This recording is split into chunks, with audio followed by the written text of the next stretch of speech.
నమస్కారం TNN news కి స్వాగతం. హెడ్లైన్స్ చూద్దాం. తెలుగు రాష్ట్రాల్లో జోరుగా వర్షాలు, స్తంభించిన జనజీవనం, మరో 2 రోజుల పాటు వానలు.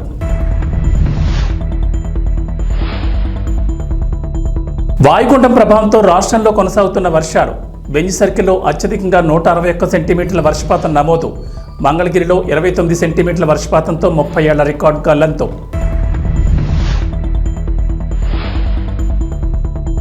బంగాళాఖాతంలో స్థిరంగా కొనసాగుతున్న వాయుగుండం. ఉమ్మడి కృష్ణా, గుంటూరు, పశ్చిమ గోదావరిలో బీభత్సం. రాయలసీమ, కోస్తాలోని పలు ప్రాంతాల్లో అత్యంత భారీ వర్షాలు.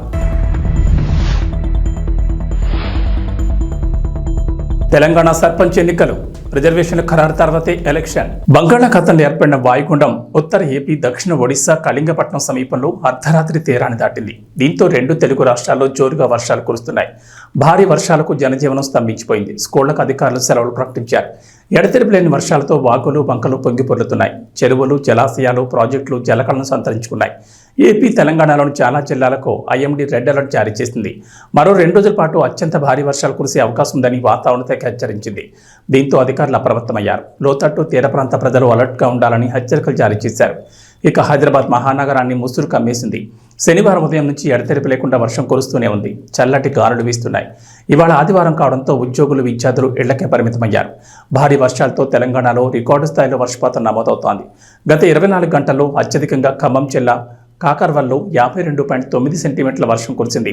మహబూబాబాద్ జిల్లా ఎనుగుర్తిలో 45.5 సెంటీమీటర్లు, వరంగల్ జిల్లా రెడ్లవాడలో 45 సెంటీమీటర్లు, మహబూబాబాద్ జిల్లా చిన్నగూడూరులో 40 సెంటీమీటర్లు, సూర్యాపేట జిల్లా ముకుందాపురంలో 44 సెంటీమీటర్ల వర్షపాతం నమోదైనట్లు అధికారులు తెలిపారు. ప్రకాశం బ్యారేజ్ వద్ద 2వ ప్రమాద హెచ్చరిక జారీ చేశారు. భారీ వర్షాల కారణంగా కృష్ణానదికి వరద పోటెత్తుతోంది. జూరాల, శ్రీశైలం, నాగార్జున సాగర్ ప్రాజెక్టుల గేట్లు ఎత్తడంతో అధికారులు ప్రకాశం బ్యారేజ్ వద్ద 2వ ప్రమాద హెచ్చరికను జారీ చేశారు. పైనుంచి వస్తున్న 5,67,360 క్యూసెక్కుల నీటిని సముద్రంలోకి విడుదల చేస్తున్నారు. నదీ పరివాహక లోతట్టు ప్రాంతాల ప్రజలు అప్రమత్తంగా ఉండాలని అధికారులు హెచ్చరించారు. బంగాళాఖాతంలో ఏర్పడిన అల్పపీడనం బలపడి వాయుగుండంగా మారడంతో రాష్ట్ర వ్యాప్తంగా విస్తారంగా వర్షాలు కురుస్తున్నాయి. గత 2 రోజులుగా ఎడతెరిపి లేని వర్షాలకు విజయవాడ నగరం అతలాకుతలమైంది. లోతట్టు ప్రాంతాలన్నీ నీట మునిగిపోయాయి. రోడ్లన్నీ జలమయం కావడంతో జనం తీవ్ర అవస్థలు పడ్డారు. 24 గంటల వ్యవధిలో ఏకంగా 29 సెంటీమీటర్ల వర్షంతో వరుణుడు కుంభవృష్టి కురిపించాడు. దీంతో 30 ఏళ్ల కిందటి రికార్డు బద్దలైంది.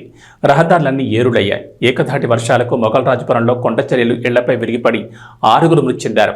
బెంజ్ సర్కిల్లో 161 మిల్లీమీటర్లు, గన్నవరం ఎయిర్పోర్ట్ వద్ద 123 మిల్లీమీటర్ల వర్షపాతం నమోదైనట్లు ఏపీకి చెందిన ప్రముఖ వాతావరణ నిపుణుడు కె ప్రణీత్ తెలిపారు. ఈ స్థాయిలో ఆగస్టులో వర్షం కురవడం 200 ఏళ్ల తర్వాత ఇదే మొదటిసారని అన్నారు. తాడేపల్లిలో 121 మిల్లీమీటర్లు, మంగళగిరిలో 118 మిల్లీమీటర్లు వర్షం కురిసింది. సరిగ్గా 25 ఏళ్ల కిందట 1999లో ఈ స్థాయిలో వరద నీరు, వర్షపు నీరు నగరంలోకి చేరి ప్రజలు అనేక ఇబ్బందులు పడ్డారు. అప్పట్లో కృష్ణానది వెంట కరకట్టలు తెగిపోయేలా ప్రమాదకరమైన పరిస్థితులు నెలకొన్నాయి.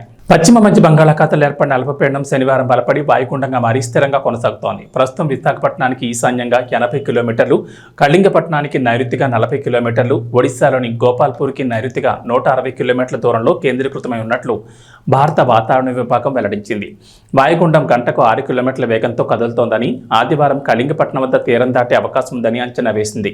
దీని ప్రభావంతో రాష్ట్రంలో ముఖ్యంగా కోస్తా, రాయలసీమలోని కొన్ని చోట్ల భారీ నుంచి అతి భారీ వర్షాలు, కొన్ని ప్రాంతాల్లో మోస్తరు వర్షాలు కురుస్తాయని తెలిపింది. పశ్చిమ వాయు దిశగా కదులుతోన్న ఈ అల్పపీడనం శనివారం రాత్రి తీరం దాటే అవకాశం ఉందని ముందు అంచనా వేశారు. కానీ ఇది ఆ ప్రాంతంలో స్థిరంగా ఉండడంతో ఆదివారం ఉదయం తీరం దాటుతుందని భావిస్తున్నారు. ఇక అరేబియా సముద్రంలో ఏర్పడిన తుఫాను అస్నా కేంద్రం నుంచి బంగాళాఖాతంలోని వాయుగుండం కేంద్రం వరకు రుతుపవన ద్రోణి కొనసాగుతోందని అమరావతి వాతావరణ కేంద్రం పేర్కొంది. వీటి ప్రభావంతో శనివారం రాష్ట్ర వ్యాప్తంగా భారీ నుంచి అతి భారీ వర్షాలు కురుస్తాయి. తెలంగాణలో సర్పంచ్ ఎన్నికల కోసం ఆశావాహులు ఎదురుచూస్తున్నారు. ఇప్పటికే గ్రామాల్లో పలువురు సర్పంచ్ ఎన్నికల్లో పోటీ చేసేందుకు రెడీ అయిపోయిన నేతలు ప్రజలను మచ్చిక చేసుకునేందుకు ప్రయత్నిస్తున్నారు. మంచి చెడులకు హాజరై ప్రతి సందర్భాన్ని వాడుకుంటూ ఓటర్లను ప్రసన్నం చేసుకునేందుకు విశ్వ ప్రయత్నాలు చేస్తున్నారు. ఈ ఏడాది ఫిబ్రవరిలో సర్పంచుల పదవీకాలం పూర్తయింది. ప్రస్తుతం గ్రామ పంచాయతీల్లో ప్రత్యేక అధికారుల పాలన సాగిస్తున్నారు. ఈ నేపథ్యంలో పంచాయతీ ఎన్నికలపై నిర్వహణపై తెలంగాణ ఎన్నికల కమిషనర్ పార్థసారథి కీలక ప్రకటన జారీ చేశారు. రాష్ట్ర ప్రభుత్వం రిజర్వేషన్లు ఖరారు చేసిన తర్వాత పంచాయతీ ఎన్నికల నోటిఫికేషన్ వస్తుందని చెప్పారు. శనివారం పలు రాజకీయ పార్టీల ప్రతినిధులతో ఎస్ఈసీ సమావేశమయ్యారు. నోటిఫికేషన్ వచ్చే వరకు ఓటర్ల నమోదు కొనసాగుతుందని చెప్పారు. ఈ నెల 6న ముసాయిదా జాబితా రిలీజ్ చేస్తామని తెలిపారు. మొత్తం 3 దశల్లో బ్యాలెట్ విధానంలో ఎన్నికలు నిర్వహించనున్నట్లు వెల్లడించారు. అసెంబ్లీ ఎన్నికల జాబితాలో ఆధారంగా వార్డులు, గ్రామ పంచాయతీల వారీగా ఓటర్ల జాబితాను ప్రస్తుతం రూపొందిస్తున్నట్లు వెల్లడించారు. కర్నూలు జిల్లా వెల్దుర్తి మండలం సిహెచ్సి వైద్యశాలను జిల్లా ఇన్ఛార్జ్ వైద్యశాఖ అధికారి భాస్కర్ ఆదివారం ఆకస్మిక తనిఖీ నిర్వహించారు. ఈ సందర్భంగా వైద్యశాలలో ఉన్న పేషెంట్తో వివరాలు అడిగి తెలుసుకున్నారు. ఈ సందర్భంగా ఆయన మాట్లాడుతూ వర్షాభావ పరిస్థితుల వల్ల ప్రతి ఒక్కరూ దోమల నివారణకు పాటుపడాలన్నారు. ముఖ్యంగా నీటిని కాచి వడబోసి తాగాలని సూచించారు. జిల్లా అధికారి వెంట సిహెచ్సి వైద్యులు doctor Rangaswamy, doctor Dharani, doctor Naveen, Govardhan Giri, PHC doctor Guvan Teja, Ramallakota PHC health supervisor Mohan తదితరులు పాల్గొన్నారు.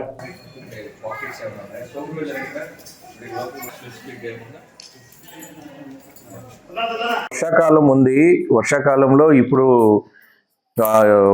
తుఫాను వల్ల ఎక్కువ వర్షాలు పడుతున్నాయి. ఈ వర్షాలకి మనం ముఖ్యమైన జాగ్రత్తలు కొన్ని అయితే ఖచ్చితంగా తీసుకోవాలి. అందులో నంబర్ 1 వచ్చేసి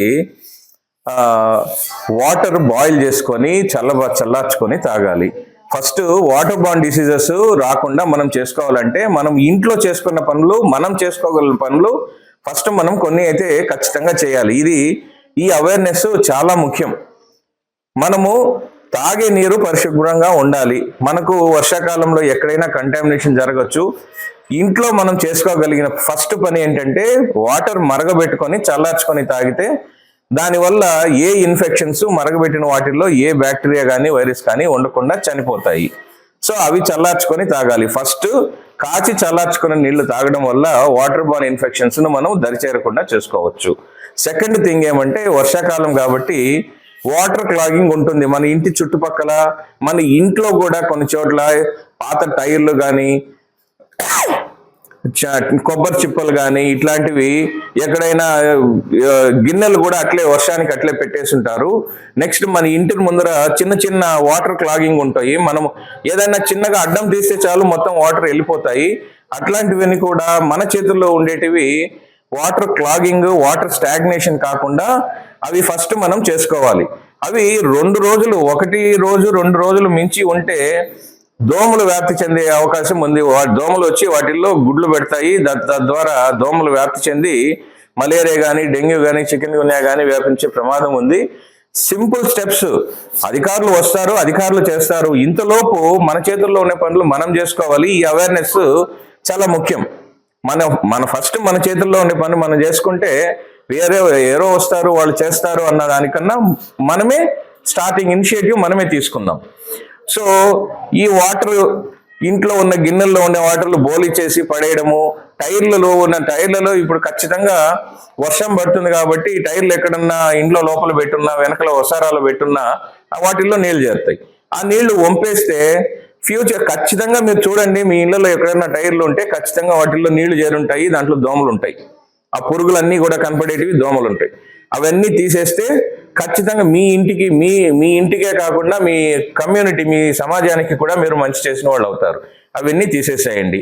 ఇవి 2 చాలా ముఖ్యమైన పని. ఇప్పుడు ఇంకా వర్షాలు పడుతున్నాయి కాబట్టి మా హెల్త్ స్టాఫ్ వస్తారు, హౌస్ టు హౌస్ సర్వే చేస్తారు, ఫీవర్ సర్వే చేస్తారు. నెక్స్ట్ మీ ఇళ్లలో ఎవరికైనా వాంతులు, భేదులు, విరోచనాలు ఉన్నాయా చేస్తారు. ఇంకా వైరల్ ఫీవర్స్ ఎక్కువ ప్రబలుతాయి. ఇప్పుడు వైరల్ ఫీవర్స్ ముఖ్యంగా శ్వాసకోశ వ్యాధులు వస్తాయి. అప్పర్ రెస్పిరేటరీ ట్రాక్ట్ ఇన్ఫెక్షన్స్ అంటాము.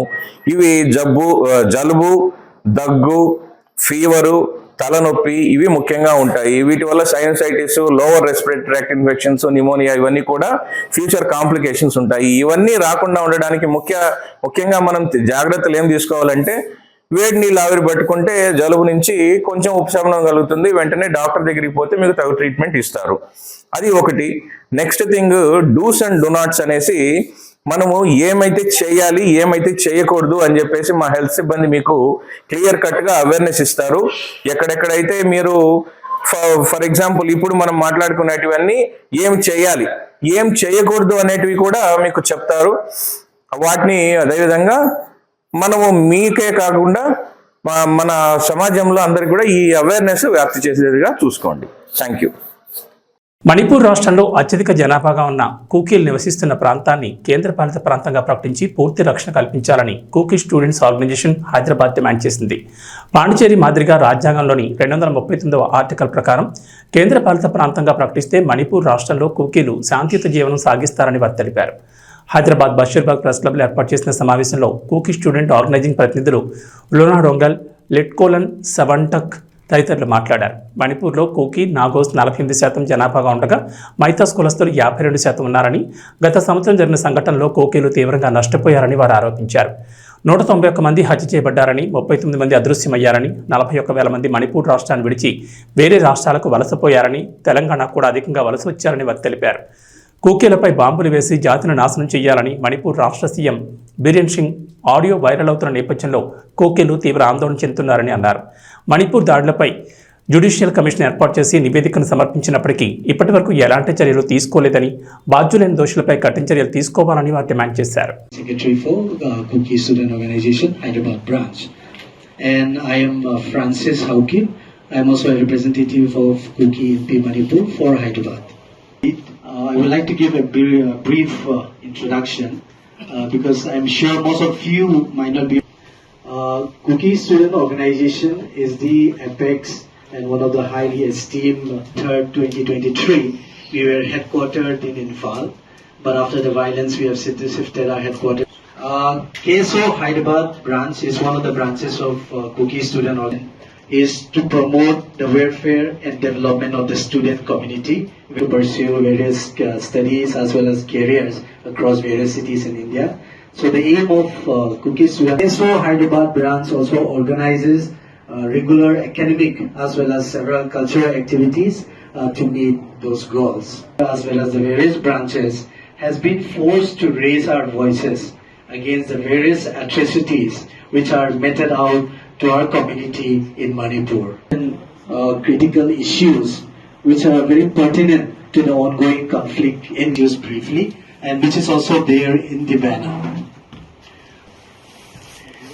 Now, organizations and the various civil society are shouting at the top of our voices that this conflict is not a fight between just two communities, but it's nothing but a Kukis and Nagas, two main tribes are Kukizo, Nagas, two main tribes into.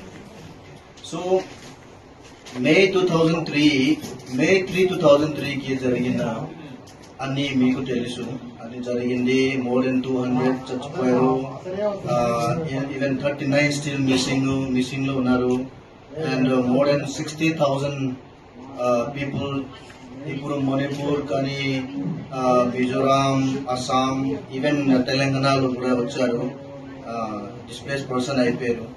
So వాళ్ళకి future ఏమిటి, ఇది violence ఎప్పుడు ఆపుతుంది, ఆపిన తర్వాత ఏమవుతుంది అని ఏం హోప్ లేదు. So their future is very very dark ఫ్యూచర్లో ఉన్నారు. సో ఇప్పుడు వరకు మోర్ దెన్ 1,000 కేసెస్ ఫైల్ అయింది, కానీ ఒక్క కూడా సాల్వ్ అవ్వలేదు. అది నోట్ చేసుకోండి. సో ఈరోజు ఎందుకు ఈ ప్రెస్ మీట్ పిలుస్తున్నామంటే, after this more than 16 months 16 months ఏం సొల్యూషన్ లేదు, వైలెన్స్ జరుగుతుంది. Okay fine, government hills valley మధ్యలో బఫర్ జోన్ పెట్టారు, ఓకే తగ్గింది. కానీ misunderstanding, conflict among ethnic communities, but the one that we are currently going through stands out from the other, and there are few reasons why. Firstly, in terms of the duration, this conflict has been going on for more than 1.5 years, almost 1.5 years, and there's a total separation in terms of geography, in terms of ethnicity, and the degree of violence, the destruction it caused, and the scale of violence is incomparable. And this happened while we have stable state government led by the BJP, and also a stable central government led by the BJP. So we need deeper investigation and reflection into this ethnic conflict. And since the start of this ethnic conflict, two communities, the Métis and the Kuki-Jo, they have been blaming each other as to who started the violence, as to who sustained the violence. They keep blaming each other, but then there are some who point credibly to the invisible hand of the state led by the BJP as the cause of this violence. And as we know, while we are blaming each other, we received the leaked audio tape of Chief Minister Biren Singh circulated by the wire, which provide a shocking revelation to the genesis of the conflict, the nature of the conflict, and the forces that sustained it. And this audio leak, it's a 48-minute recording. It was done in person at a meeting with the Chief Minister in his official residence. The sources claiming anonymity for safety reason. YCP అధినేత మాజీ CM YS Jaganmohan Reddy Kadapa జిల్లాలో పర్యటిస్తున్నారు. బెంగళూరు నుంచి శనివారం ఉదయం కడప ఎయిర్పోర్టుకు చేరుకున్న జగన్ను చూసేందుకు జనం ఎగబడ్డారు. వైసీపీ నేతలు ఎయిర్పోర్ట్లోనే ఘనస్వాగతం పలికారు. మొదట తన పర్యటనలో భాగంగా పెండ్లిమర్రి మండలంలోని మాచనూరు గ్రామానికి చేరుకున్న వైఎస్ జగన్ ఇటీవల మృతి చెందిన వైసీపీ మండల కన్వీనర్ మాచనూరు చంద్రారెడ్డి కుటుంబాన్ని పరామర్శించారు. చంద్రారెడ్డి చిత్రపటానికి పూలమాలలు వేసి నివాళులర్పించిన జగన్ వారి కుటుంబ సభ్యులను ఓదార్చారు. ఈ సందర్భంగా దారి పొడవునా జగన్కు జనం నీరాజనాలు పట్టారు. జగన్పై ఆయన కాన్వాయ్పై పూలవర్షం కురిపించారు. ఈ పర్యటనలో పలు కార్యక్రమాల్లో పాల్గొనున్న వైఎస్ జగన్ ఇవాళ రేపు క్యాంప్ ఆఫీసులో ప్రజలకు పార్టీ నేతలకు అందుబాటులో ఉండనున్నట్లు పార్టీ వర్గాలు వెల్లడించాయి. Ram Charan game changer cinema మీద ఒకప్పుడు భారీ అంచనాలుండేవి. శంకర్ దర్శకత్వంలో సినిమాని గొప్పగా చెప్పుకునేవారు. కానీ శంకర్ తీసిన ఇండియన్ 2 చూశాక గేమ్ చేంజర్ మీద అందరికీ అనుమానాలు ఏర్పడ్డాయి. పైగా గేమ్ చేంజర్ సినిమాను మధ్యలో వేరే దర్శకులు డైరెక్షన్ చేశారు. ఆ మధ్య శైలేష్ కొలను ఫిల్లర్లను షూట్ చేశానని అన్నాడు. ఇక ఇప్పుడు ఎస్జే సూర్య నేతృత్వంలో షూటింగ్ జరుగుతోందని తెలుస్తోంది. ఇలా గేమ్ చేంజర్ను శంకర్ లైట్ తీసుకున్నట్లుగా కనిపిస్తోంది. శనివారం సరిపోదా శనివారం థ్యాంక్స్ మీట్ జరిగింది. ఈ ఈవెంట్కు ఎస్జే సూర్య రాలేదు. సరిపోదా శనివారం అన్ని ఈవెంట్లలో సూర్య కనిపించాడు.